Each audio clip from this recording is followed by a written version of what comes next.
नमस्कार मित्रांनो, सावळेची जणू सावली 9 मार्च प्रोममध्ये सारंग सखदेवला नौकर म्हणून बघतो आणि ऐश्वर्याने त्याला कामावर ठेवलं हे कळल्यानंतर तो ऐश्वर्याला जाब विचारणार असतो.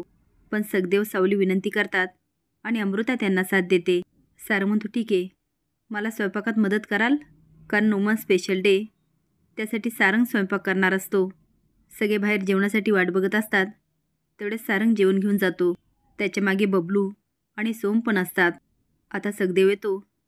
चंद्रकांत शॉक होऊन म्हणतो, सखदेव तू इथे? आणि हे काय, तू हे काय कामं करतो? ऐश्वर्या म्हणते, मी सांगते, हा आपला नवीन नौकर.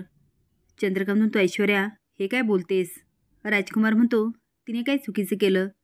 सखदेवला कामाची गरज होती, तिने काम दिलं. काय रे, बरोबर बोलतो ना? सखदेव आता मान हलवतो. ऐश्वर्याने राजकुमार सखदेवचा खूप अपमान करत असतात. चंद्रकांत म्हणतो, तिलोत्तमा तुला हे पडतं? पण ती पण स्माईल करते आणि खाली बघून घेते. ऐश्वर्या मात्र खूप डिंगे हाणत असते. सारंग काही न बोलता सगळ्यांकडे बारीक बघत असतो. ऐश्वर्या, तिलोत्तमा, राजकुमार चांगलीच मजा घेतात. राजकुमार म्हणतो, काय फरक पडतो? ह्या मुलीला आपण आपली घरची सून मानतच नाही. मईचा भाऊ नौकर म्हणून राहिला तर काय हरकत आहे? खरं तर सारंगला खूप वाईट वाटतं आणि रागही येतो. तो आता सखदेवला पकडतो आणि म्हणतो, दादा, खुर्चीकडे आणत म्हणतो, आता मला सेवा करू द्या, प्लीज बसा इथे. सखदेव म्हणतो, नको सारंग सर, तर मी सांगतो ना, बसा.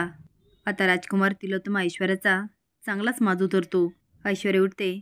सारंग म्हणतो, वहिनी थांब, माझ्या सासरकडच्या लोकांचा तू असा जेवणाच्या टेबलवर जर अपमान करणार असशील तर मला नाही आवडणार. ऐश्वर्या तिलोत्तमाकडे बघते. तिलोत्तम म्हणते, बस. ऐश्वर्या बसते.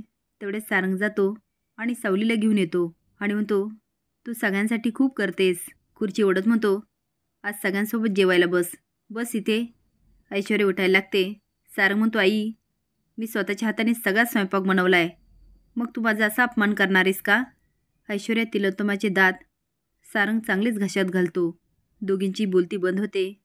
धड त्यांना उठता येत नाही आणि धड बसवतही नाही.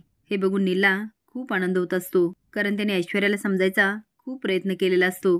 तो सांगत असतो, ऐश्वर्या, का तू सावलीला त्रास देतेस? तिच्याच घरामध्ये तिच्या भावाला नोकर म्हणून काम दिलंस. अगं, बाकीच्या किती गोष्टी आहे, तिकडे काम द्यायचं. मला हे अजिबात आवडलं नाही. तेव्हा ऐश्वर्या बोललेली असती, हू केअर्स, हू केअर्स, आणि माझ्यासमोर बोलायचं नाही, स्वतःचं काम बघायचं. तेव्हा नील बोललेला असतो, खाली तुला उत्तर द्यावं लागणार. तेव्हा ऐश्वर्या बोलते, दिल मी उत्तर. आता ती नीलकडे बघते. नील मात्र मस्त स्माईल करत असतो. सावली घाबरत असते.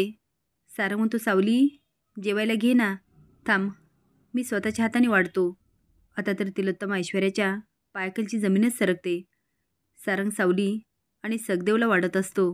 राजकुमारची तर पाचावर धारणच बसते.